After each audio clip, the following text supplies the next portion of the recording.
Hello বন্ধুরা, সবাইকে স্বাগতম জানাই আপনাদের ইউটিউব চ্যানেলে। তো আমরা প্রতিদিন আপনাদের জন্য বাংলা ভাষার সম্পূর্ণ যে কোর্স রয়েছে, বিশেষ করে সিটেট পরীক্ষার, এই সিটেট পরীক্ষার বাংলা ভাষার সম্পূর্ণ কোর্স আমরা এই চ্যানেলে প্রোভাইড করে থাকি।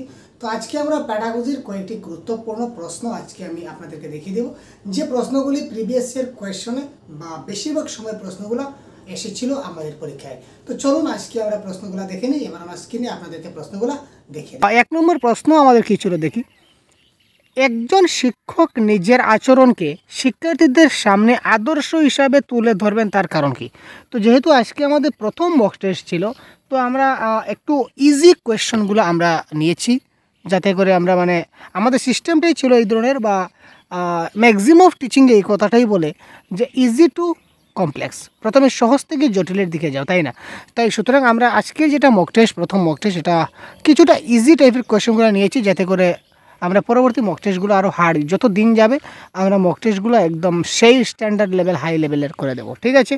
তো আপাতত আজকের মক টেস্টটা একটু আমাদের বেসিক লেভেলে চলছে, সুতরাং আপনার শেষ পর্যন্ত সাথে থাকুন এবং কী কী প্রশ্ন সবগুলো আপনারা নিজে থেকে করার চেষ্টা করুন।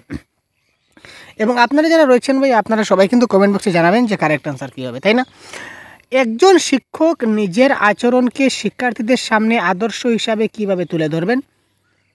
কি বলেছে ভাই, দেখুন, একজন শিক্ষক তার নিজের আচরণকে, একজন শিক্ষকের যে নিজের আচার আচরণ রয়েছে, এটা তিনি শিক্ষার্থীদের সামনে একটা আদর্শ হিসাবে তুলে ধরবেন। তার কারণ কি? শিক্ষার্থীদের কাছ থেকে তিনি প্রচুর শ্রদ্ধা লাভ করেন। আমি একজনের কাছ থেকে প্রচুর শ্রদ্ধা লাভ করি, যার কারণে আমি তার সামনে আদর্শ ব্যবহার করব। আচ্ছা, তিনি শিক্ষার্থীদের মূল্যবোধের ভিত তৈরি করে দেন। 2 নম্বর, তিনি নিজেকে আধ্যাত্মিক গুরু হিসাবে প্রতিষ্ঠিত করতে চান। তিনি কর্মসন্তুষ্টির বিকাশ ঘটাতে সাহায্য করেন। তো এই ক্ষেত্রে কোয়েশ্চেন নম্বর 1-এর কারেক্ট আনসার কী হবে ভাই? কী হবে তাড়াতাড়ি একটু কমেন্ট করুন তো ভাই। 1 মিনিট আমরা দেখলাম আপনার জন্য, খুব তাড়াতাড়ি কমেন্ট করুন তো কারেক্ট আনসার কী হতে পারে। জাস্ট হাফ মিনিট, 30 সেকেন্ড ধরে রাখা যাক, তাই না? 30 সেকেন্ড।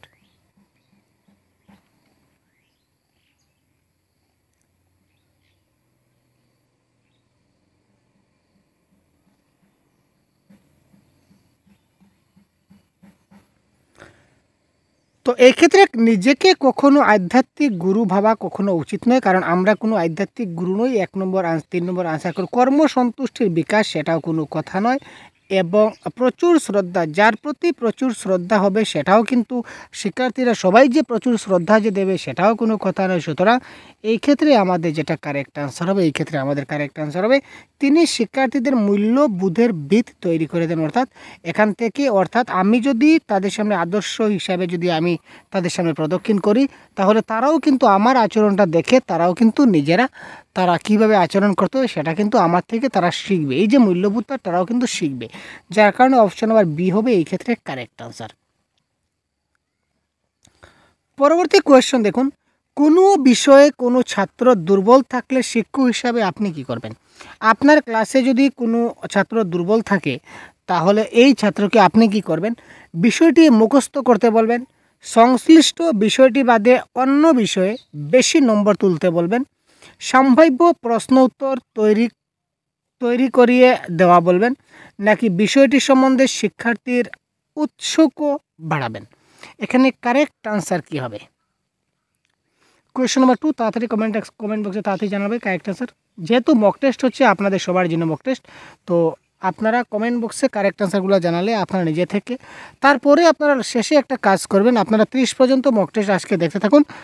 আজকে 30টা প্রশ্ন আমরা কভার করব এবং সর্বশেষে আপনারা এখন কমেন্ট বক্সে জানান কার আনসার কারেক্ট কতটা হবে। এবং আফটার ক্লাস আপনারা সবাই কিন্তু কমেন্ট বক্সে জানাবেন যে আপনাদের 30-এর মধ্যে কতগুলো কারেক্ট হয়েছে। মনে করুন এটা মক টেস্ট, আপনি ধরে নিন না এটা আপনার এক্সাম চলছে ভাই। এই ধরনের যখনই ভাববেন তখনই আপনি একটা ভালো নম্বর আপনি পেতে সাহায্য করবে আপনাকে যথেষ্ট পরিমাণে। প্রথমত দেখুন, যদি কোনো দুর্বল ছাত্র হয় তাকে আমি মুখস্থ করতে বলবো না। সংশ্লিষ্ট বিষয়টি বাদ দিয়ে, যে এই বিষয়টা বাদ দিয়ে অন্য বিষয়ে তুমি নম্বর নাও। আরে ভাই, একটা বিষয়কে যদি ছেড়ে দিই তাহলে কি করে হবে? আমরা বিষয়টিকে ছাড়তেও বলবো না। সম্ভাব্য প্রশ্ন উত্তর, আর ভাই পরীক্ষায় কী কী প্রশ্ন উত্তর আসবে রেডিমেড আমি তাকে দিয়ে দেবো, সেটা কী করে সম্ভব? সেটাও সম্ভব না। অপশন নাম্বার ডি দ্বারা দিয়েছেন 100% কারেক্ট। বিষয়টি সম্বন্ধে শিক্ষার্থীদের উৎসুক বাড়ানো, অর্থাৎ তাকে এই বিষয়টি তাকে আগ্রহ বাড়াতে হবে, অর্থাৎ এই বিষয়টিকে তাকে খুব ভালো করে বোঝাতে হবে, এমনভাবে মোটিভেট করতে হবে যাতে সে এই বিষয়টা পড়তে আরও ইন্টারেস্ট পায়, আগ্রহ পায়। ঠিক আছে ভাই, সুতরাং এই ক্ষেত্রে correct answer option number D is the right answer. একজন শিক্ষক শিক্ষার্থীদের দক্ষতা বুঝে নিতে সচেষ্ট হবেন, বিষয়টি কিসের অন্তর্ভুক্ত? Educational psychology, educational sociology, media psychology, নাকি উপরের সবকটি? প্রশ্নটা আবার ভালো করে বুঝুন।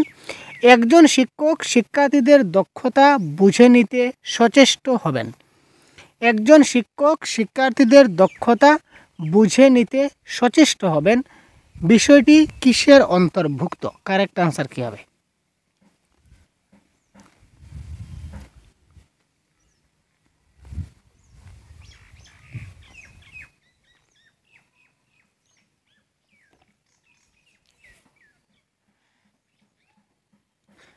এটা educational sociology, psychology, media psychology বলে কিছু হয় না ভাই, এডুকেশনাল সোশিওলজি কিছু না। কারণ শিক্ষার্থী এবং শিক্ষক আমরা যে পড়াই, কোন ছাত্রে কতটুকু বুঝতে পারলো, কতটুকু বুঝতে পারলো না, তার বডি ল্যাঙ্গুয়েজ দেখে, তার ফেস এক্সপ্রেশন দেখে, ফেস বা মুখমণ্ডল দেখে কিন্তু আমরা কিছুটা অনুমান করে নিতে পারি। এটাকে বলা হয় এডুকেশনাল সাইকোলজি। একজন শিক্ষক শিক্ষার্থীর চেহারা দেখেই বুঝে নিতে পারবেন সে কতটুকু দক্ষ হয়েছে, সে কতটুকু বেশি পেরেছে বা বুঝতে পেরেছে বা শিখতে পেরেছে, যাই হোক এটা তিনি যে বুঝতে পারবেন, that is called educational psychology is the right answer. তারপর দেখি কোয়েশ্চেন নাম্বার 4, শিক্ষকের প্রধান দায়িত্ব কী? এখানে 4টা অপশন দিয়েছে, এই ক্ষেত্রে আমরা দেখি আর শিক্ষকের প্রধান দায়িত্ব কী। কোয়েশ্চেন নাম্বার 4-এর কয়েকটা অপশন আছে, অপশনগুলো আমরা দেখি। শ্রেণীকক্ষে শৃঙ্খলা বজায় রাখা, শিক্ষার্থীদের পরীক্ষায় উত্তীর্ণ হতে সহায়তা করা, পঠনের বিষয়ের প্রতি শিক্ষার্থীদের আগ্রহ তৈরি করা, নাকি শিক্ষার্থীদের সদা ব্যস্ত রাখা? তো কী হতে পারে কোয়েশ্চেন নাম্বার 4? আপনারা সবাই জানেন, আমি জানি, সুতরাং কারেক্ট আনসার কী হবে খুব তাড়াতাড়ি কমেন্ট করুন। আবার আজকের ক্লাসের আমার একদম 100% শিওর যে আজকের মক টেস্টে আপনারা সবাই 30-এর মধ্যে 30 পাবেন, এত সহজ প্রশ্ন দিয়েছি। ঠিক আছে, আপনারা ভাববেন, আপনারা অনেকেই কিন্তু কমেন্ট করবেন যে স্যার এত সহজ প্রশ্ন কিন্তু পরীক্ষায় আসবে না, কিন্তু ভাই ঠেলার নাম বাবাজি, ঠেলায় না পড়লে বিড়াল গাছে উঠে না। অনেক সময় সহজ প্রশ্ন এমন ঘুরিয়ে পিছিয়ে আপনাকে দিয়ে দেবে না, আপনি তখন ধরতেই পারবেন না যে সঠিক আনসার এবং ভুল আনসার কোনটি, কোন অপশনটা আপনার সঠিক হবে, কোন আনসারটা ভুল হবে, সেটা আপনি নিজেই বুঝতে পারবেন না। সুতরাং আমাদের প্রথমে খুব ভালো করে সহজ জিনিসগুলোকে আমাদেরকে আয়ত্তে নিতে হবে, তারপর আমরা কঠিনের দিকে যাব। তাই আজকের মক টেস্টটা আমরা একটু সহজ হচ্ছে। Be clear? দেখুন এক্ষেত্রে কারেক্ট আনসার কি? ওয়াও ওয়াও ওয়াও ওয়াও 1 নম্বর দেখুন, সব শিক্ষার্থীকে সবসময় ব্যস্ত রাখবো। আমরা শিক্ষার্থীকে সবসময় ব্যস্ত রাখি না, ব্যস্ত রাখাটা উচিত নয়।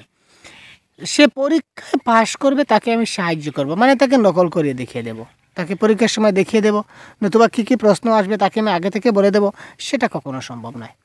শ্রেণীকক্ষে শৃঙ্খলা বজায় রাখা আর পঠনীয় বিষয়ের প্রতি শিক্ষার্থীদের আগ্রহ তৈরি করা, এটার থেকে এই দুটা থেকে বেস্ট আনসার হচ্ছে অপশন নাম্বার সি, পঠনীয় বিষয়ের প্রতি শিক্ষার্থীদের আগ্রহ তৈরি করা। অর্থাৎ যে বিষয়ে আমি তাদের এবার ক্লাস করাচ্ছি, যে টপিক নিয়ে আমি এবার আলোচনা করেছি, এই টপিকে তার উৎসাহটা বা আগ্রহটা তাকে আমাকে কী করতে হবে? বৃদ্ধি করতে হবে।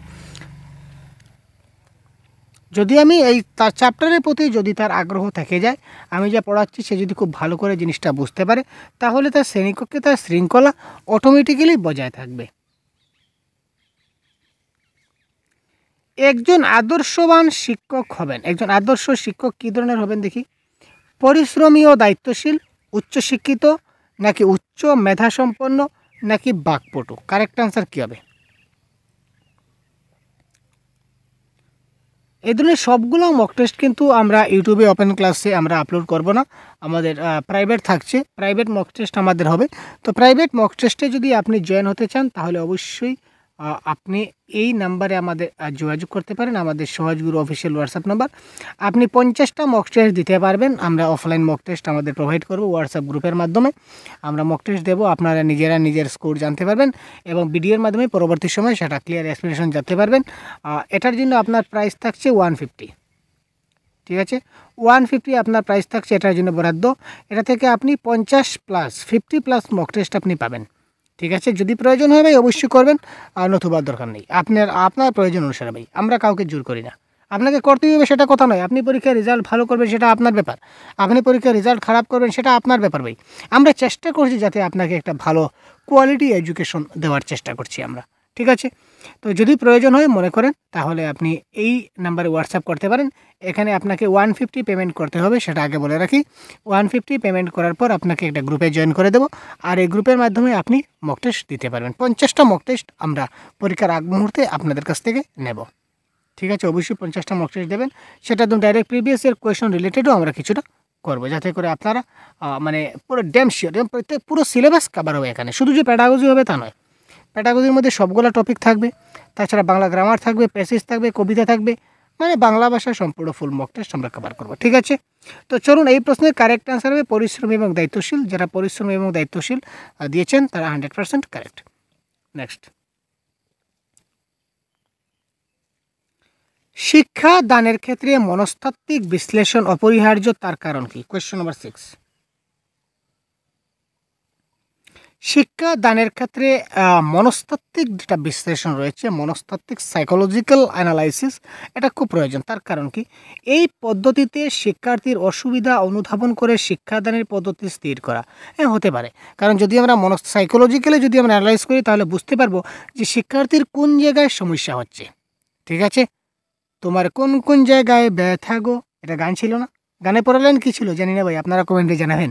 দেখুন, এই পদ্ধতিতে শিক্ষার্থীর অসুবিধা কি, কোন কোন জায়গায় তার অসুবিধা রয়েছে, এই অসুবিধাগুলি বুঝে তার শিক্ষাদানের পদ্ধতি স্থির করা যায়। এই পদ্ধতিতে আমি পড়াচ্ছি, তার মানে এখানে তার সমস্যা হচ্ছে।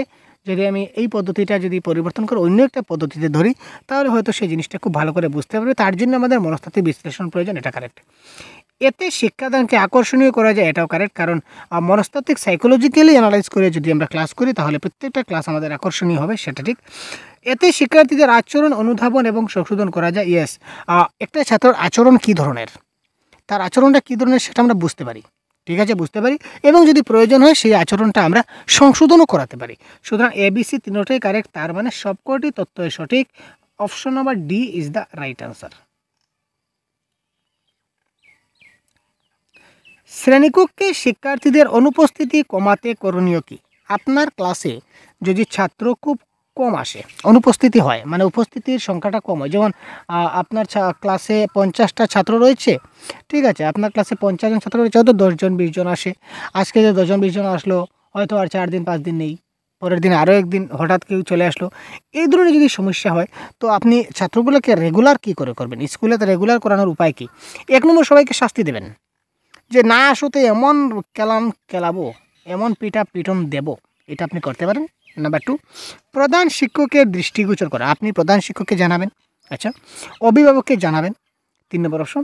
তারপর হচ্ছে শ্রেণীতে নিয়মিত কার্যকরীভাবে শিক্ষাদান, শ্রেণীতে নিয়মিতভাবে কার্যকরীভাবে শিক্ষাদান করতে পারেন। এই 4টে অপশন থেকে আপনি কোনটা করবেন, কোনটা কারেক্ট আনসার হবে?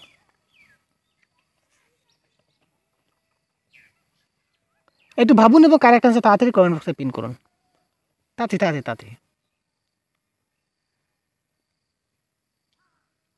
আমি কিন্তু আপনাদের সবার কমেন্ট দেখছি, যদিও আমি ডাইরেক্ট লাইভে আপনাদের সঙ্গে নেই, কিন্তু যেহেতু আমাদের সেকশনে আছে, সিস্টেমে আছে, আমরা কিন্তু আপনাদের প্রত্যেকটা কমেন্ট দেখতে পাচ্ছি ভাই। শ্রেণীকক্ষে শিক্ষার্থীদের অনুপস্থিতি কমাতে করণীয় কি? আপনারা কখনোই শ্রেণীকক্ষে শাস্তি দিতে পারেন না, সেটা আইনত দণ্ডনীয় অপরাধ। শিশুদেরকে আমরা শাস্তি দিতে পারি না, সেটা আইনত দণ্ডনীয়। প্রধান শিক্ষকের দৃষ্টিগোচর করা, আরে ভাই ছাত্র, আমি একজন ক্লাস টিচার, আমি ক্লাস টিচার হিসেবে যদি ছাত্র আমার ক্লাসে আসে না, তাহলে প্রধান শিক্ষককে জানিয়ে কী হবে? প্রধান শিক্ষক জানিয়ে কী করবেন? কিছু করতে পারবেন না। অভিভাবককে জানানো, সেটাও কারেক্ট নয়। আপনি অল ইন অল যা কিছু করতে হবে আপনাকে করতে হবে, এখানে কোনো অভিভাবক, কোনো মাতা পিতা, কোনো বাইরে থেকে কোনো স্পেশালিস্ট কারো কোনো ফায়দা হবে না, যা করবেন আপনি করবেন।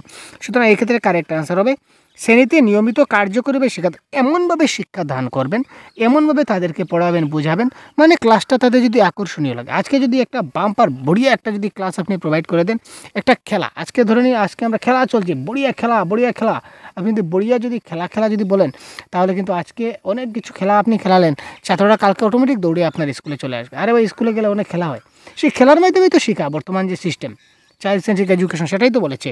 সুতরাং আমাদের করণীয় কি? কার্যকরীভাবে শিক্ষাদান ইজ দ্য রাইট অ্যান্সার।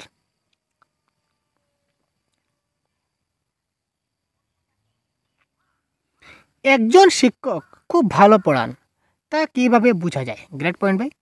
একজন শিক্ষক খুব ভালোভাবে পড়ান এটা কি করে বোঝা যায়? বেশিরভাগ শিক্ষার্থীর শ্রেণীকক্ষে উপস্থিতির হার দেখে। আচ্ছা, শিক্ষক যা পড়াচ্ছেন তা শিক্ষার্থীদের বোধগম্য হচ্ছে কিনা না তা দেখে, শিক্ষক এলে শিক্ষার্থীদের উঠে দাঁড়ানো দেখে, না কোনোটি নেই? Question number 8।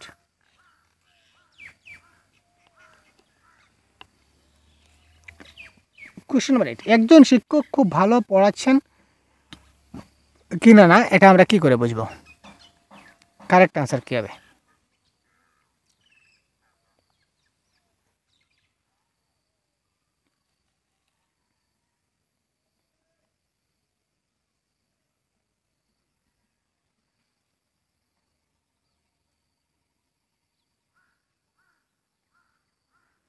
Question number 8 correct answer কি হবে? শিক্ষক যা পড়াচ্ছেন তা শিক্ষার্থীদের বোধগম্য হচ্ছে কিনা না তা দেখে এটা হবে কারেক্ট আনসার। কারণ শিক্ষক হিসাবে তিনি যা করাচ্ছেন সেটা তার বোধগম্য হচ্ছে কিনা না, সেটা সে বুঝতে পারছে কিনা না, সেটা কিন্তু ভালো করে দেখার বিষয়। সেটা দেখে কিন্তু আপনি ক্লাস করবেন। যদি সে আপনি যা পড়াচ্ছেন সে যদি ভালো করে বুঝতে পারে তাহলে ধরে নেবেন আপনি খুব ভালো পড়াচ্ছেন, ঠিক আছে। আর যদি সে বুঝতে না পারে তাহলে আপনার পড়ানোর সিস্টেমটা ভালো না।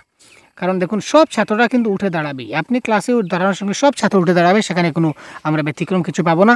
শ্রেণীকক্ষে উপস্থিতির হার হয়তো আপনি ভালো যদি নাই বা পড়ান তবুও কিন্তু উপস্থিতির হার হয়তো বা ভালো হতে পারে, ভালো হবেই। কারণ হয়তো অন্য টিচারে ভালো পড়ান যার জন্য আসে। তো আপনি ভালো পড়ান কিনা না সেটা ছাত্র যদি ভালো করে বুঝতে পারে, যে টপিকটা পড়াচ্ছেন সেটা যদি একটা ছাত্রের বোধগম্য হয়, সে যদি বুঝতে পারে, তার মানে আপনি বেস্ট টিচার, ভালো টিচার। এবার আমি আপনাদের বোঝানোর চেষ্টা করছি। আমার কথাগুলো যদি আপনি না বুঝেন তাহলে আমি টিচার হিসেবে ভালো নয়, সোজা কথা। আর যদি আমি যে টপিকগুলো বোঝাচ্ছি আপনারা যদি খুব ভালো করে বুঝতে পারেন তাহলেই আমি ভালো টিচার, তাই তো? সেটাই তো কথা। সুতরাং শিক্ষক যা পড়াচ্ছেন তা শিক্ষার্থীদের যদি বোধগম্য হয় তাহলে কিন্তু তিনি ভালো টিচার, তিনি ভালো পড়ান। কোনো ব্যক্তির মানসিক বয়স প্রকাশ পায়। একজন ব্যক্তির মানসিক বয়স কিভাবে প্রকাশ পায়? মস্তিষ্কের আয়তন দ্বারা। মাথা যত বড় হবে, মাথার আয়তন, মস্তিষ্কের আয়তন যত বড় হবে তত তার মানসিক বয়স হবে।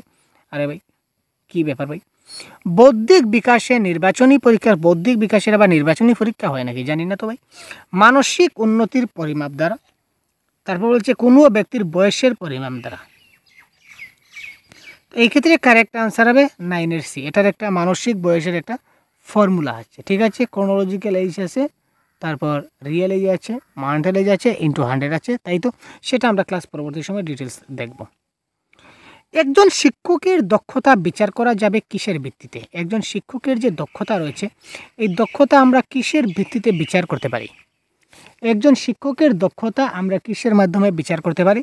তার শিক্ষাগত যোগ্যতার ভিত্তিতে, লিখিত গ্রন্থ প্রকাশের মাধ্যমে, চাকরির সময়কালে, নাকি শিক্ষার্থীদের প্রয়োজনে সামিল হওয়ার ভিত্তিতে?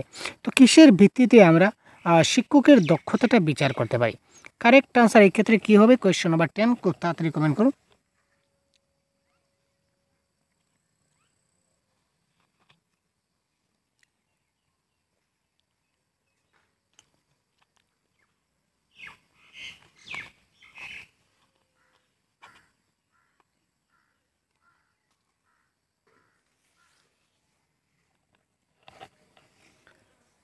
শিক্ষার্থীরা প্রয়োজন মতো যদি শিক্ষককে না পায় তাহলে তিনি কিসের শিক্ষক, তার দক্ষতা কিসের?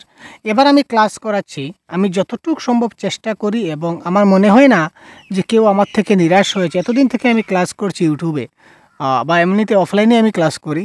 তো যে ছাত্রই আমাকে যে জিনিসটাই মানে স্যার ওই জিনিসটা আমি বুঝতে পারিনি, আমি যথাসম্ভব চেষ্টা করি তাকে বুঝিয়ে দেওয়ার। কেউ বলতে পারবে না এমন যে স্যার আমি বলেছিলাম আপনাকে কিন্তু আপনি সেই টপিকটা আমাকে বুঝিয়ে দেননি, এরকম হয়তো বা আমার মনে নেই, ঠিক আছে। যদিও 1-2টা হয়ে থাকে তাহলে আপনি আবার কমেন্ট করে দিলে সঙ্গে সঙ্গে আমরা রিপ্লাই দিয়ে দেবো। যদিও ভুলবশত 1-2টা থেকে থাকে, কিন্তু আমার মনে হয় না। কারণ শিক্ষার্থীদের যখন প্রয়োজন হবে তখন যদি শিক্ষককে না পায় তাহলে তিনি কিসের ভালো শিক্ষক, আর ওনার কী দক্ষতা আছে? আপনি একটা পয়েন্ট বুঝতে পারছেন না, টপিক একটা বুঝতে পারছেন না, তো আপনাকে এই টপিকটা বুঝতে হবে। টপিকটা বুঝতে গেলে আপনার শিক্ষকের সাহায্য হতে চাই। সুতরাং আমি কত বছর চাকরি করলাম সেটা বড় জিনিস না, আমার কতটা লিখিত গ্রন্থ করলাম সেটা বড় জিনিস না, আমার শিক্ষাগত যোগ্যতা কতটুকু সেটা বড় জিনিস না। আপনি যে জিনিসটা বুঝতে পারেননি সেই জিনিসটা আমি আপনাকে বোঝাতে পারছি কিনা সেটা হচ্ছে বড় জিনিস। সুতরাং শিক্ষার্থীদের প্রয়োজনে সামিল হওয়া is the right answer of শিক্ষকের দক্ষতা, ঠিক আছে। That is call skill of teacher. শিক্ষকতাকে তুমি কোন দৃষ্টিতে দেখবে? বঢ়িয়া কোয়েশ্চন। শিক্ষকতাকে তুমি কোন দৃষ্টিতে দেখবে? একটি শান্তিপূর্ণ নিশ্চিন্তের কাজ রূপে, রাজনীতি করার একটি ক্ষেত্ররূপে, বাড়িতে শিক্ষার্থীদের পড়িয়ে প্রচুর রোজগারের সুযোগ নিয়ে, একটি চ্যালেঞ্জ নেবার মতো কাজ হিসেবে? Question number 11।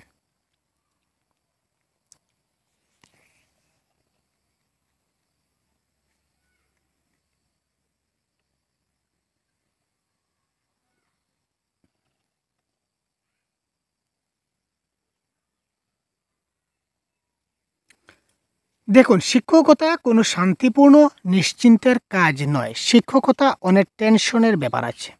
ঠিক আছে? অনেক টেনশন। কেন টেনশন বলুন দেখি? আমি আপনাদের এবার ক্লাস করাচ্ছি। আমি পেইড ক্লাস নিয়েছি। ঠিক আছে? আপনারা সবাই আমার পেইড কোর্সে জয়েন হয়েছেন। ঠিক আছে? ভগবানের উপর এটা আস্থা আছে যদিও। কিন্তু আমি আশা করব, মানে আমি এই জিনিসটা চেষ্টা করি সবসময়, যে যারা অন্তত আমাদের কাছ থেকে ক্লাস নেয়, পরীক্ষায় যাতে পরীক্ষার পর এসে যাতে না বলতে পারে যে স্যার আপনি কি পড়ালেন, এখান থেকে তো কোনো প্রশ্ন কমনই আসেনি বা কোনো জিনিস বুঝতেই পারিনি, আপনি যে টপিকগুলো করাচ্ছেন এই টপিক থেকে তো একটাই প্রশ্ন আসেনি, আপনি কি পড়ালেন। তো এই ধরনের টপিক এই ধরনের কমেন্ট আজ পর্যন্ত আমাদের কাছে আসেনি। আজকে 5 বছর থেকে আমরা সিটেট পড়াচ্ছি। ঠিক আছে?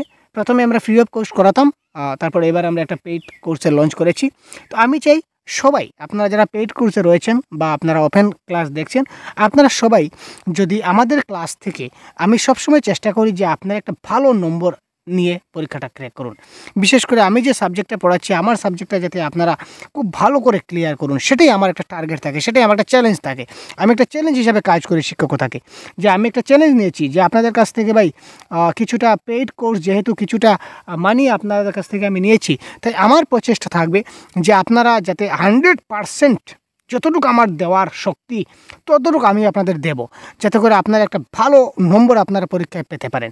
সেখানে একদম নিশ্চিন্ত আমি যে ঘরে বসে কাজ করছি সেরকম কোনো কথা নয়। বিভিন্ন চ্যালেঞ্জ হিসাবে আমাকে কাজ করতে হচ্ছে, বিভিন্ন জিনিস আমাকে খুঁজতে হচ্ছে, কোথা থেকে কী পড়াবো, কীভাবে পড়াবো, সব কিছু লেসন প্ল্যান আমাকে তৈরি করতে হচ্ছে, তাই তো? গতিকে সেটা কারেক্ট অ্যান্সার নয়। রাজনীতি করার ক্ষেত্রে, এখানে রাজনীতির কোনো কথাই আসে না ভাই, রাজনীতির ক্ষেত্রে শিক্ষার কোনো সম্পর্কই আসে না। দেখুন, বাড়িতে শিক্ষার্থীদের পড়িয়ে প্রচুর রোজগার, আরে ভাই শুধুমাত্র প্রচুর রোজগারের সুযোগ নিয়ে সেটাও কিন্তু হয় না। এটা একটা চ্যালেঞ্জ নেওয়ার মতো কাজ হিসাবে আমি চ্যালেঞ্জ নিয়েছি, আপনাদের কাছ থেকে আমি আপনাদের ক্লাস করাচ্ছি, এটা আমার একটা চ্যালেঞ্জ এবং আমি চ্যালেঞ্জ নিয়েছি। আশা করি চ্যালেঞ্জে সফল হব। আপনারা আমাকে একটু সাহায্য করুন। সাহায্য বলতে যে ক্লাসগুলো আমি আপনাদের দিচ্ছি বা যে পিডিএফগুলো আমি আপনাদের দিচ্ছি, আমি সেটা রিকোয়েস্ট করব আপনাদের যে আপনারা সম্পূর্ণ সবগুলা ক্লাস দেখুন আপনারা প্রতিনিয়ত, এবং পিডিএফগুলো ভালো করে স্টাডি করুন। যদি কোথাও সমস্যা হয় তাহলে আপনারা বলবেন, আমি পরবর্তী সময়ে আবার সেগুলোকে রিক্যাপ করে দেব, যাতে করে আপনাদের বোঝানোর চেষ্টা হয়। তাহলে আপনারই একটা ভালো ফল লাভ হবে এবং আমার যেটা চ্যালেঞ্জ সেটাও কিন্তু সাকসেস হবে। আপনি যদি ভালো নম্বর নিয়ে যদি ক্র্যাক করতে পারেন তাহলে, এবং আপনি যদি হোয়াটসঅ্যাপ গ্রুপে লিখেন যে স্যার আমি একটা ভালো নম্বর নিয়েছি, এটাই আমার সফলতা, এটাই আমার সার্থকতা, আর কি, তাই না? যাই হোক, এবার দেখুন শিক্ষকের মূল উদ্দেশ্য কী। আমরা একটা টপিকে বলতে গেলে অনেকগুলো কথা ডিসকাস করি, কারণ ডিসকাস করার প্রয়োজন আছে। কারণ কি, প্যাডাগজি ভাই, প্যাডাগজি হচ্ছে ডিসকাসের বিষয়। যে টপিকটা যত ভালো করে আপনি ডিসকাস করতে পারবেন, আর তত আপনি জিনিসটা খুব ভালো করে বুঝতে পারবেন, অর্থাৎ জিনিসটা বোধহয় ঢালাই মালাই ঝালাই করতে পারবেন। আর যত বেশি ঝালাই করবেন তত আপনার পরীক্ষার নম্বর ভালো আসবে। Question number 12। শিক্ষকের মূল উদ্দেশ্য কি? পরীক্ষায় শিক্ষার্থীদের পাশ করানো, মোটেই না। শিক্ষার্থীদের পরীক্ষায় পাশ করানো, নকল করে কপি পেস্ট করে দেখিয়ে সেটা সম্ভব নয়। শিক্ষার্থীদের মধ্যে সামাজিক দৃষ্টিভঙ্গির উন্নতি ঘটানো, শিক্ষার্থীদের নিয়ম শৃঙ্খলা শেখানো, শিক্ষার্থীদের বুদ্ধিমত্তার উন্নয়ন ঘটানো। তার মধ্যে বুদ্ধিমত্তার যদি উন্নয়ন ঘটে, তার মধ্যে বুদ্ধি যদি আমি বাড়াতে পারি, তাহলে অটোমেটিক্যালি সামাজিক দৃষ্টিভঙ্গি উন্নতি ঘটবে। একটা জিনিস বুঝুন, আমার মধ্যে যদি বুদ্ধি বাড়ে, তার মধ্যে আলটিমেটলি আমাদের মধ্যে সামাজিক দৃষ্টিভঙ্গি বাড়বে। আর সামাজিক দৃষ্টিভঙ্গি যখন বাড়বে, তখন সমাজের নিয়ম শৃঙ্খলাগুলো আমি খুব ভালো করে বুঝতে পারবো, তাই তো? তো দেখুন, যদি বুদ্ধিমত্তা হয় তাহলে সামাজিক দৃষ্টিভঙ্গি আমরা শিখতে পারবো, এবং বুদ্ধিমত্তা হলে নিয়ম শৃঙ্খলা আমরা শিখবো। সুতরাং এই ক্ষেত্রে option number D is the right answer. এবার দেখুন পরবর্তী প্রশ্ন কী বলেছে, শিক্ষাক্ষেত্রে পরীক্ষা পদ্ধতির প্রয়োজনীয়তা কী। আমরা শিক্ষাক্ষেত্রে পরীক্ষা পদ্ধতি রয়েছে, আমরা পরীক্ষা নিই, তাই তো? যেমন আমরা সিটেট যে পরীক্ষা দেব, এটাও একটা পরীক্ষা। আমরা অনেক সময় অনেকগুলা, যেমন এইচএসএলসি পরীক্ষা, এইচএস পরীক্ষা, বা আমরা ছাত্রদের অনেক পরীক্ষা নেই, তো ওই সবগুলো আমরা নিজেও পরীক্ষা দিয়েছি। তো যে শিক্ষাক্ষেত্রে যে পরীক্ষা পদ্ধতির প্রয়োজনীয়তা, এটা কেন, প্রয়োজনীয়তার কী? পঠন পাঠনের নতুন পদ্ধতি প্রয়োগের জন্য শিক্ষার্থীদের অগ্রগতির পরিমাপ করার জন্য ক এবং খ দুটোই না কোনোটিই নয়? কোয়েশ্চন নাম্বার 13 কী হবে কারেক্ট আনসার? একটু ভাবুন তো কারেক্ট আনসার কী হতে পারে কোয়েশ্চন নাম্বার 13।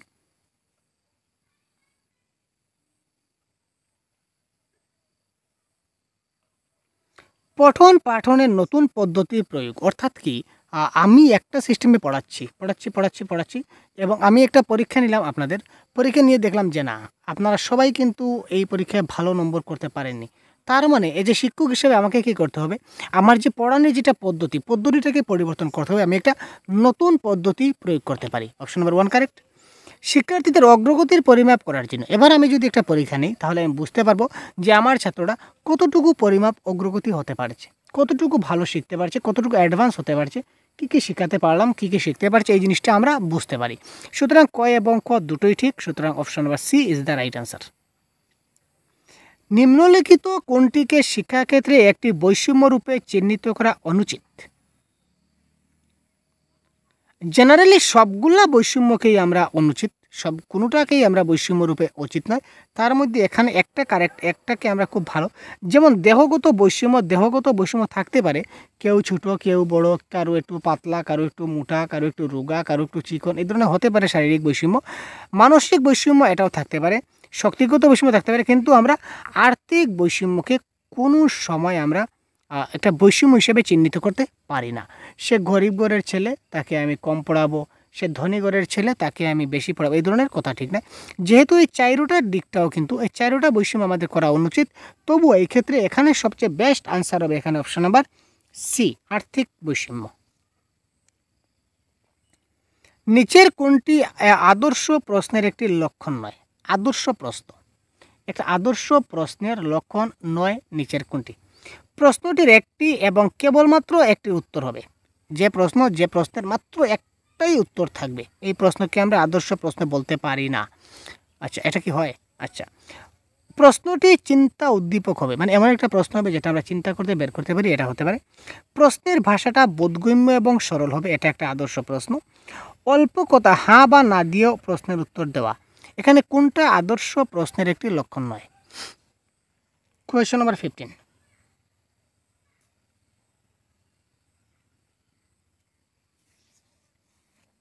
এখানে দেখুন, প্রশ্নের ভাষা বোধগম্য এবং সরল হবে, এটা একটা আদর্শ প্রশ্ন। প্রশ্নটি চিন্তা উদ্দীপক হবে, এটাও কিন্তু কারেক্ট। আবার আমরা প্রশ্নটির একটা উত্তরও আমরা দিতে পারি, একটি উত্তরের মাধ্যমে আমরা উত্তর দিতে, এটাও একটা আদর্শ প্রশ্ন ধরতে পারি। কিন্তু অল্প করা অর্থাৎ হ্যাঁ অথবা না দিয়ে কোনো প্রশ্নে যদি উত্তর দিই, সেই প্রশ্নকে আদর্শ প্রশ্ন আমরা বলতে পারি না। কারণ কি?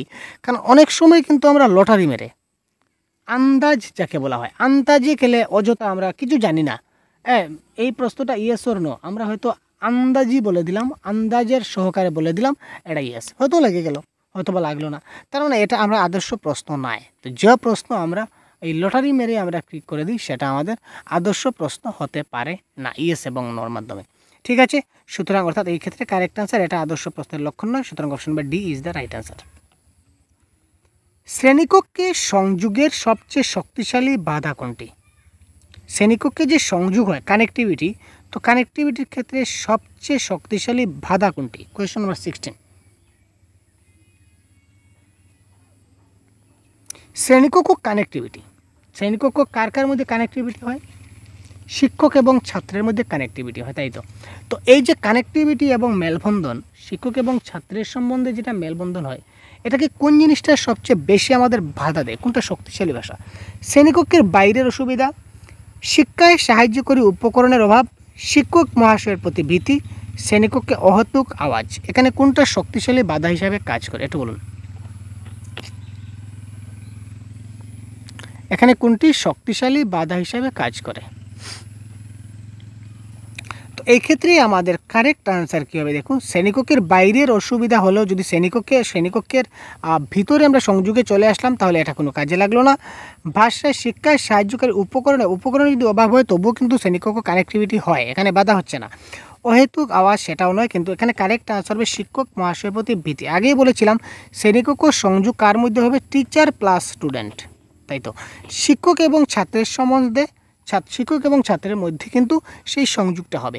এবার একজন ছাত্র যদি শিক্ষককে ভয় পেয়ে যদি সে কিছু নাই বা বলে, তাহলে তাদের মধ্যে কানেক্ট কী করে হবে, তাদের মধ্যে সংযোগ কী করে হবে, কোনো মতেই হবে না। সুতরাং এই ক্ষেত্রে শিক্ষক মহাশয়ের প্রতি যেটা ভীতি, সেটা শক্তিশালী বাধা হিসেবে কাজ করবে। সুতরাং শিক্ষক এবং ছাত্রের সম্পর্কটা বন্ধুত্বসুলভ সম্পর্ক হওয়া চাই, ফ্রেন্ডলি বিহেভিয়ার হওয়া চাই, অর্থাৎ যে কোনো জিনিস ছাত্ররা যাতে ভয় না করে শিক্ষককে, ঠিক আছে, ভয় না করে সব কিছু সরসারা যাতে বলে যে স্যার বুঝতে পারেন, এই ধরনের হওয়া উচিত। এবার দেখুন, একটু জুম আউট করতে হচ্ছে, না হলে কিন্তু বোঝা যাচ্ছে না। এবার দেখি আমরা, সাহিত্য মনস্ক শিক্ষার্থীকে বিজ্ঞান বিষয়ে আগ্রহী করতে হলে কি করা যায়।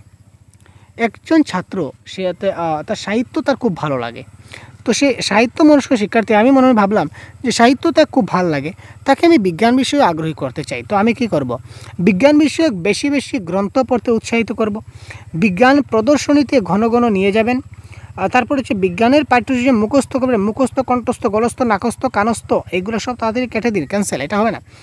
বিজ্ঞানের পরীক্ষাগারে নিয়ে তাকে হাতে কলমে দেখাবেন। কারেক্ট আনসার কোয়েশ্চেন নাম্বার 17 কি? আরে ভাই আনসার তুমি বলেই দিলাম, সি হবে না, তো সি হবে না, তো এ বি ডি হবে, তো এ বি ডি কোনটা হবে, কোনটা হবে কারেক্ট আনসার? তাড়াতাড়ি কমেন্ট বক্স। তাহলে বোরিং লাগছে ভাই, বোরিং, আরে ভাই বোরিং লাগবে না ভাই, টেনশন ভাই। ভাবুন না, পরীক্ষা চলে আসছে, আর কতদিন ভাই, দেখতে দেখতে পরীক্ষা চলে আসবে, তখন কী করবেন ভাই? পরীক্ষা চলে আসবে তখন কী করবেন? তখন কী টেনশন করবেন? কী ব্যাপার ভাই, কী টেনশন করছেন, কিচ্ছু বুঝলাম না ভাই। সাহিত্য মনস্ক শিক্ষার্থীকে বিজ্ঞান বিষয়ে আগ্রহী করতে হলে কি করতে হবে, তাকে কি করতে হবে, হাতে কলমে, অর্থাৎ অপশন নাম্বার ডি হবে রাইট অ্যান্সার। বিজ্ঞানের পরীক্ষাগারে নিয়ে গিয়ে তাকে হাতে কলমে দেখাতে হবে, বেশি বেশি গ্রন্থ পড়তে উৎসাহিত করা। আপনারা বলতে পারেন যে স্যার উৎসাহিত আছে কারেক্ট আনসার, হ্যাঁ হতে পারে, কিন্তু দেখুন হ্যান্ডস অ্যান্ড এক্সপিরিয়েন্স যেটা বলা হয়, হ্যান্ডস অ্যান্ড এক্সপিরিয়েন্স সবচেয়ে ভালো আনসার। আমরা হাতে কলমে যা করে শিখব, সেটা আমাদের উৎসাহিত করে কেউ কিছু করতে পারবে না যদি আমরা হাতে কলমে শিখি, ঠিক আছে। অর্থাৎ হ্যান্ডস অন এক্সপিরিয়েন্স যেখানে থাকবে, হাতে কলমে শেখা, এটা হবে বেস্ট। অপশন নাম্বার ডি এই ক্ষেত্রে কারেক্ট আনসার। কোনো শ্রেণীকক্ষ মনস্তত্ত্ব বিষয়ক দিকটি ভালোভাবে রক্ষণাবেক্ষণ করা যায় কার দ্বারা? যে কোনো একটা ক্লাসরুম যদি আমরা মনস্তত্ত্ব বিষয়ক দিকটা ভালোভাবে রক্ষণাবেক্ষণ করতে পারি, সেটা কার দ্বারা করা যায়? শ্রেণী শিক্ষক, বিষয় শিক্ষক, অধ্যক্ষ নাকি শিক্ষার্থী? কোয়েশ্চন নাম্বার 18, এটা কারেক্ট আনসার হবে। আমি যেহেতু শ্রেণীকক্ষের প্রধানকে শ্রেণী শিক্ষক, শ্রেণীকক্ষের প্রধান শ্রেণী শিক্ষক, তো শ্রেণী শিক্ষক চাইলে সেই ক্লাসটাকে তিনি মনস্তত্ত্ব বিষয়ক করতে পারেন, ঠিক আছে। সুতরাং শ্রেণী শিক্ষক ইজ দ্য রাইট আনসার 19। আচ্ছা, গ্রেট পয়েন্ট বা গ্রেট একটা কোয়েশন। শিক্ষার্থী যদি ভুল উত্তর দেয়, কোনো শিক্ষার্থী ভুল উত্তর দিলে শিক্ষকের কি করা উচিত? এটা গ্রেট পয়েন্ট ভাই। শিক্ষার্থী যদি ভুল উত্তর দেয়, তাহলে শিক্ষক হিসাবে আপনার করণীয় কী? ভালোভাবে না পড়ার জন্য বকাবকি করা, অন্য শিক্ষার্থীকে সঠিক উত্তর দেওয়ার জন্য বলা, উত্তর কেন ভুল তা ব্যাখ্যা করা, ভুল উত্তরকে অবহেলা করে পরের প্রশ্নে চলে যাওয়া। Question number 19 best question, correct answer, সবাই আপনার জানা আছে। দেখুন আমি বলেছিলাম না এত সহজ প্রশ্ন। তো আপনারা এবার বলেন স্যার এই প্রশ্ন পরীক্ষায় আসবে না। আরে ভাই আসবে না, কি গ্যারান্টি আছে? কাল আমরা মক টেস্ট দেবো, তখন বুঝবেন কী ধরনের প্রশ্ন আসবে। প্রিভিয়াস ইয়ার কোয়েশ্চন এবার উল্টে পাল্টে দেখে নিন কী ধরনের প্রশ্ন আসে। এমন প্রশ্ন দেয় যেটা মানে ঝাপটা মেরে তুলতে হয়। ভালোভাবে না পড়ার জন্য তাকে বকাবকি করা, আমরা তাকে কখনো বকাবকি করব না, সেটা 100% গ্যারেন্টি। অন্য শিক্ষার্থীকে সঠিক উত্তর দেওয়ার জন্য বলা, আরে সেটা কী ধরনের কথা? ভুল উত্তরকে অবহেলা করে পরের প্রশ্নে যাবে, তাহলে এই উত্তরের কী হবে? সুতরাং এই উত্তরটা কেন ভুল হলো সেটা কারণ অনুসন্ধান করতে হবে এবং তার সঠিক উত্তর কী সেটা তাকে বলে দিতে হবে, অর্থাৎ উত্তর কেন ভুল হয়েছে তার ব্যাখ্যা করতে হবে। নেক্সট, কোনো শিক্ষককে উত্তরপত্র মূল্যায়নের ক্ষেত্রে বিশ্বাসযোগ্যতা অর্জন করতে হলে তাকে কি হতে হবে? প্রশ্নটা খুব জটিল, যে একটু সহজ লাগছে এত সহজ না। একজন শিক্ষক তার উত্তরপত্র মূল্যায়ন করতে চাইছে, উত্তরপত্র মূল্যায়ন মানে বুঝতে পারছেন তো? ছাত্ররা পরীক্ষা দিচ্ছে, আমি পরীক্ষার পেপার চেক করছি, এক কথা শেষ। পরীক্ষার পেপার চেক করার ক্ষেত্রে আমি যদি ছাত্রদের কাছে বিশ্বাসযোগ্যতা অর্জন করতে চাই, তো বিশ্বাসযোগ্যতা অর্জন করতে হলে আমাকে কি করতে হবে? কঠোর হতে হবে, বিনয়ী হতে হবে, চটপটে হতে হবে, না কোনোটি না? কারেক্ট আনসার কি? এই প্রশ্নের আনসার আপনারা সবাই ভুল করবেন, আমি জানি, গ্যারেন্টি ভাই এই প্রশ্নের আনসার আপনারা ভুল করবেন। দেখুন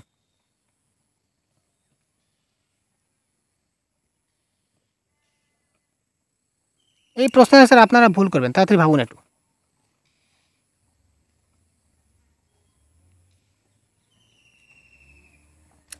এই ক্ষেত্রে কারেক্ট আনসার, আপনারা অনেকে বিনয়ী করেছেন, কারেক্ট আনসার বিনয়ী হবে না, কারেক্ট আনসার হবে কঠোর। কারণ কি? কারণ আমি বলছি, আপনি যদি বিনয়ী হন তাহলে একটি ছাত্রর চেহারা দেখে আপনি তাকে একটা বেশি নম্বর দিয়ে দিলেন।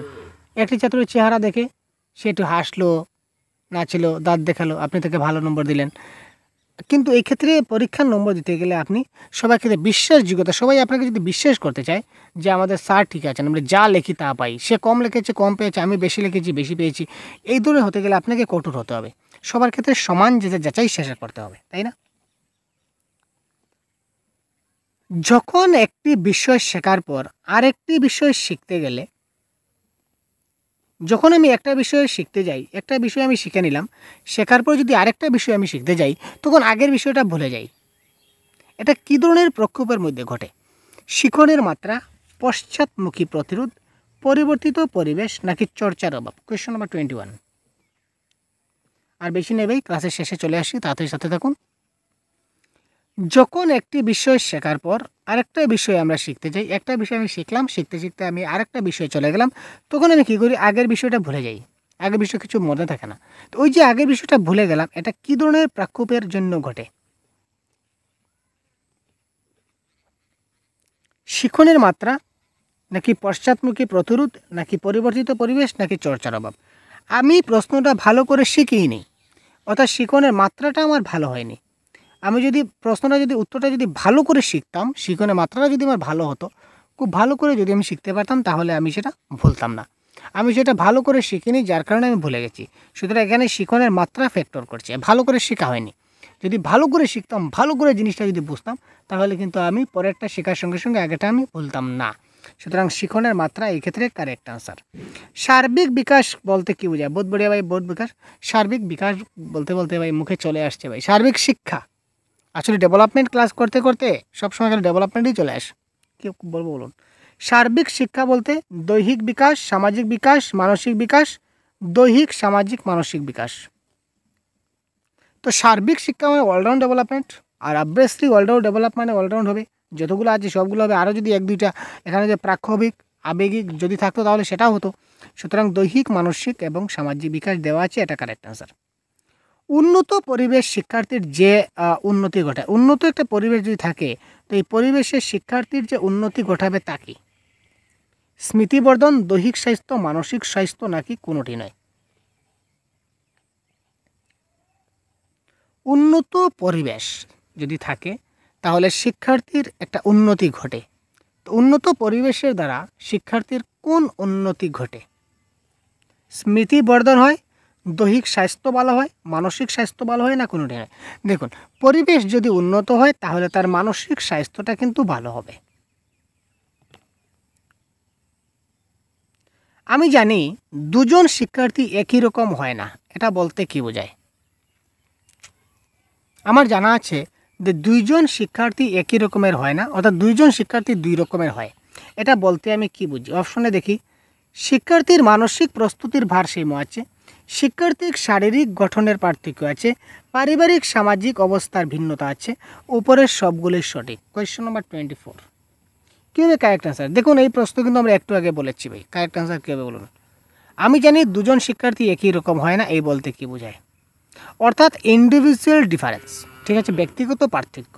তো ব্যক্তিগত পার্থক্য বলতে শিক্ষার্থীর মানসিক প্রস্তুতির ভারসাম্য আছে, কারণ সব শিক্ষার্থীর কিন্তু মানসিক প্রস্তুতির সমান নয়, এটা ভারসাম্য আছে, একটা ডিফারেন্স আছে। একজন ছাত্র কিছুটা ভালো মানসিক প্রস্তুতি করতে পারে, আরেকজন একটু কম পারে, তাই তো। শিক্ষার্থীদের শারীরিক গঠনের পার্থক্য, শারীরিক গঠন থাকতে পারে, আগে বলেছিলাম কেউ মোটা হবে, কেউ পাতলা হবে, কেউ চিকন হবে। আরে ভাই, পাতলা চিকন বুঝতে পারছেন তো? ব্যাপার একই ব্যাপার, বুঝলেই হলো ভাই। পারিবারিক সামাজিক অবস্থা, কারো সামাজিক অবস্থা ভালো, ভালো ব্যাকগ্রাউন্ড থেকে এসেছে, কেউ হয়তো একটু গরিব ব্যাকগ্রাউন্ড থেকে এসেছে। পারিবারিক দিক দিয়েও কেউ হয়তো পারিবারিক দিকে শান্তিতে আছে, কেউ পারিবারিক দিক দিয়ে অশান্তিতে আছে, এদিনও হতে পারে।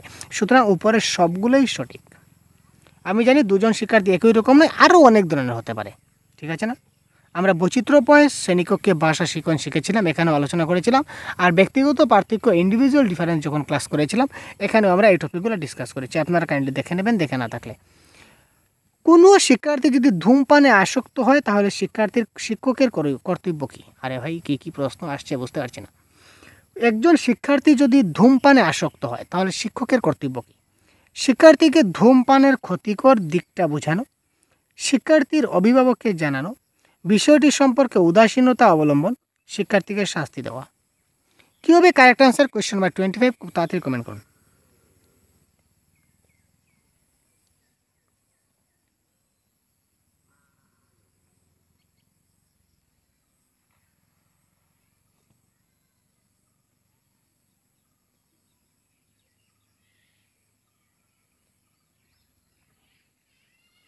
কোনো শিক্ষার্থী ধূমপানে আসক্ত হলে শিক্ষকের কর্তব্য কী? তাড়াতাড়ি ফার্স্ট। তাকে শাস্তি দেওয়া যাবে না, এই বিষয়ে উদাসীনতা আমরা হতে পারি না। তার অভিভাবককে জানানো যাবে না, কারণ আগে বলেছি অভিভাবককে জানালে কোনো কাজ হয় না। তো তার ধূমপানের যে ক্ষতিকর দিকটা আছে সেটা তাকে বোঝাতে হবে। বোঝালে সে অবশ্যই ভালো করে, যদি আমরা বোঝাতে পারি তাহলে সেই জিনিসটা খুব ভালো করে বুঝতে পারবে। শ্রেণীকক্ষে শিক্ষার্থীদের মনোযোগ আকর্ষণ করার উপায় কী? বহুত বড়িয়া ভাই। শ্রেণীকক্ষে শিক্ষার্থীদের যে মনোযোগ আমরা আকর্ষণ করি, তো মনোযোগ আমরা কি করে আকর্ষণ করতে পারি? 26,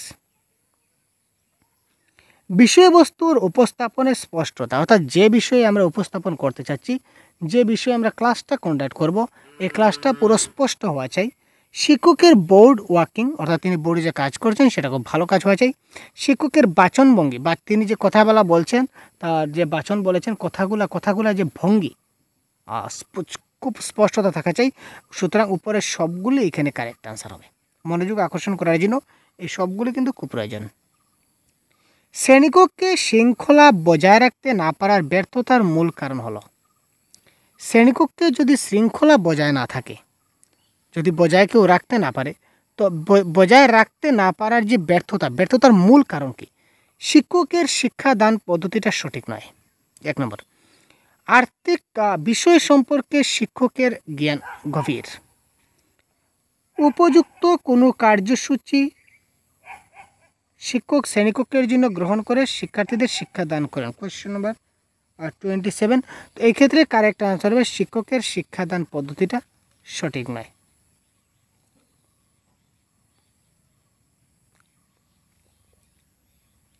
শিক্ষকতার তত্ত্বগুলি শিক্ষককে সাহায্য করে। শিক্ষকতা করতে গেলে যে তত্ত্বগুলো লাগে, এই তত্ত্বগুলো শিক্ষককে কীভাবে সাহায্য করে? শিক্ষার্থীদের ভালোভাবে জানতে লাগবে। শিক্ষকতা করতে গেলে তত্ত্বগুলো আমাদের জানতে লাগবে। আচ্ছা, জানতে লাগবে, এটা কারেক্ট। শিক্ষকতা এবং শিক্ষণের সাধারণ বৈশিষ্ট্য জানতে লাগবে। কোনো বিষয়বস্তুকে উপযোগী করার কৌশল জানতে লাগবে। সুতরাং উপরের সবগুলো কারেক্ট আনসার। আপনি জানতে পারলেন একজন ছাত্র তার শ্রেণীর একজন ছাত্রীকে পরিহাস করছে, এই ক্ষেত্রে আপনার উচিত কী? আপনি জানলেন যে আপনার একজন ছাত্র ক্লাসের একজন ছাত্রীকে সে পরিহাস করছে, এই ক্ষেত্রে আপনার করণীয় কী? বা আপনার উচিত কী? কারণ অনুসন্ধান করে সমস্যা সমাধানের চেষ্টা করবেন, যে কেন সে পরিহাস করছে, এটা কারণ আপনি খুঁজবেন, খুঁজে তাকে সমস্যা সমাধানটা করবেন। বিষয়টিকে নিয়মরক্ষা কমিটিকে জানানো। আরে ভাই, নিয়মরক্ষা কমিটি কোথা থেকে আসলো ভাই? নতুন কি আবিষ্কার হচ্ছে? বললাম না, এটা হবে না। ছাত্রটিকে বুঝিয়ে বলা যেন সে প্রত্যেক সহপাঠীকে সম্মান করে, এটাও ঠিক আছে। ছাত্রের পিতামাতাকে ডেকে আনা, পিতামাতাকে ডাকবো না, শাস্তিমূলক দোষ দেব না। এই দেখুন এখানে কে বলেছে দেখি, এই দেখুন, পিতামাতাকে ডেকে আনে বলবো, সেটা বলবো না, এবং তাকে শিক্ষামূলক শাস্তিও দেবো না। তো এই ক্ষেত্রে সবচেয়ে বেস্ট কারেক্ট আনসার হবে এখানে অপশন নাম্বার এ, কারণ অনুসন্ধান করে সমস্যা সমাধানের চেষ্টা করা। নেক্সট কোয়েশন, শ্রেণীতে পড়ানোর সময় শিক্ষার্থীদের অসুবিধার সৃষ্টি করার সম্ভাব্য কারণ আপনার মতে কি হতে পারে? শ্রেণীতে যখন আমরা পড়াই, তো শ্রেণীতে পড়ানোর সময় শিক্ষার্থীরা অসুবিধা সৃষ্টি করে, অনেক সময় তারা ক্লাসে গণ্ডগোল করে। এই গণ্ডগোল সৃষ্টি করার মূল কারণ আপনার মতে কি হতে পারে? শিক্ষার্থীরা পড়াশোনা করতে চায় না, শিক্ষার্থীরা বিষয়টিতে খুবই কাঁচা, শিক্ষার্থীরা পড়াশোনায় মনোযোগী নয় এবং তাদের শাস্তি দেওয়া প্রয়োজন, আপনার শিক্ষা দেওয়ার পদ্ধতিটা ঠিক নয়। এখানে কারেক্ট আনসার কী হবে? শ্রেণীতে পড়ানোর সময় শিক্ষার্থীদের অসুবিধা সৃষ্টি করার সম্ভাব্য কারণ আপনার মনে কি হতে পারে, বা আপনার মতে কি হতে পারে? শিক্ষার্থীরা পড়াশোনা করতে চায় না, শিক্ষার্থীরা বিষয়টিতে খুব কাঁচা, শিক্ষার্থীরা পড়াশোনায় মনোযোগ নয় এবং তাদের শাস্তি দেওয়া উচিত, আপনার শিক্ষা দেওয়ার পদ্ধতি সঠিক নয়। এই ক্ষেত্রে কারেক্ট আনসার হবে আপনার শিক্ষা দেওয়ার পদ্ধতি সঠিক নয়। আপনি যদি শিক্ষা দেওয়ার পদ্ধতি সঠিক করেন তাহলে তারা ক্লাসে অসুবিধা সৃষ্টি করার চান্সই পাবে না। ঠিক আছে ভাই, তো এই ছিল আজকের ক্লাসের মক টেস্ট। তো এই ধরনের প্রতিদিন আপনারা মক টেস্ট যদি আমরা দিতে চান আমাদের সঙ্গে, টোটাল 50টা মক টেস্ট হবে। তাহলে আপনারা আমাদের এই হোয়াটসঅ্যাপ নম্বর দেখতে পাচ্ছেন, সহজগুরু অফিসিয়াল হোয়াটসঅ্যাপ নম্বর, এই হোয়াটসঅ্যাপ নাম্বারে আপনারা যোগাযোগ করুন। এখানে মক টেস্ট প্রাইস থাকবে আপনাদের 150। পরীক্ষার আগ মুহূর্তে বাংলা ভাষার সম্পূর্ণ কোর্স রিলেটেড কমপ্লিট কোর্স আমরা এখানে প্রোভাইড করছি মক টেস্টের মাধ্যমে। এখানে 150 পেমেন্ট করলে আপনারা 50টার বেশি মক টেস্ট দিতে পারবেন, এবং মক টেস্টের সঙ্গে সম্পূর্ণ ক্লাস, যদি প্রাইভেট ক্লাস, তাছাড়া প্রত্যেকটা ক্লাসের পিডিএফ, স্টাডি ম্যাটেরিয়ালস সবগুলো যদি পেতে চান তাহলে 399 পেমেন্ট করতে হবে। আমরা প্রাইভেটলি ক্লাস করাচ্ছি, সবগুলো আপনাদের পুরো একদম মক টেস্ট সহ আমরা কমপ্লিট করব। আর যদি অনলি মক টেস্ট যদি দিতে চান তাহলে 150 আপনারা পে করতে হবে। আর এই ধরনের ভিডিও আকারে মক টেস্ট আমরা আজকে দিলাম, হয়তো বা সবগুলো মক টেস্ট আমরা দেবো না, 2-4টা দেবো, কিন্তু 50-60টা এই ধরনের ভিডিও দেওয়াটা সম্ভব হবে না। ঠিক আছে, তো যাই হোক, ধন্যবাদ, আজকে এই পর্যন্তই। ভালো থাকবেন, পরবর্তী একটা ক্লাসে আবার কথা বলছি। জয় হিন্দ।